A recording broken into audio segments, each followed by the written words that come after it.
आसाम में लगातार बारिश के नतीजे में कई अजला में सैलाबी सूरत हाल है। 222 गांवों में 55,000 से ज्यादा अफराद मुतासर हुए हैं। जराये के मुताबिक बारिश और इससे जुड़े वाकयात में 3 अफराद की मौत भी हुई है, जबकि कुछ अफराद लापता हैं। कछार जिले में भी 3 अफराद लापता हैं। 10,000 से ज्यादा हेक्टेयर अराजी पर फसलों को नुकसान भी पहुंचा है।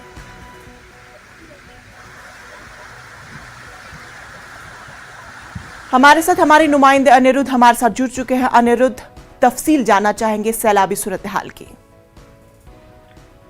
इंशा जी, पूरे असम में एक ऐसा माहौल है कि फ्लड की सिचुएशन के कारण तबाही मची हुई है, लेकिन सबसे ज्यादा क्षतिग्रस्त अगर इलाकों में गिना जाए तो कछार जिले सबसे ज्यादा ये हुआ है।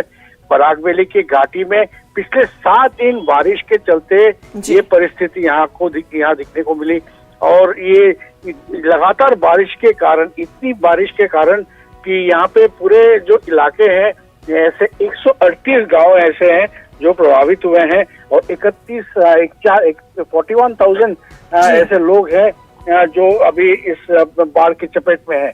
1,665 आदमियों को रिलीफ कैंप में 12 रिलीफ कैंप में रखा गया है।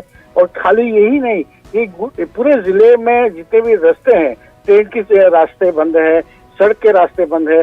ट्रेन के रास्ते में लैंडस्लाइड के कारण लोगों को इंडियन एयरफोर्स से कल एयरलिफ्ट करना पड़ा, और रास्ते में जो ये सिलचर से गुवाहाटी जाने का रास्ता 4-5 जगह पे लैंडस्लाइड घटी है।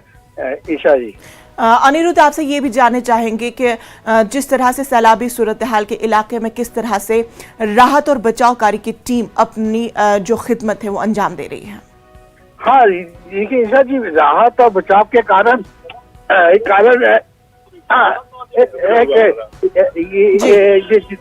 जितने भी यहाँ पे ये है, जिला प्रशासन ने पहले से इंतजाम कर रखा था।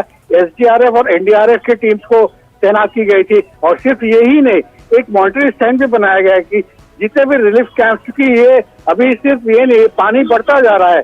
पिछले 3 घंटों में 4 सेंटीमीटर करके बढ़ता जा रहा है, जिसके कारण ये सिचुएशन और गंभीर होता जा सकता है। चलिए अनिरुद्ध, आप इस खबर पर अपनी नजर बनाए रखें। तफसीलात के लिए आपका बेहद शुक्रिया।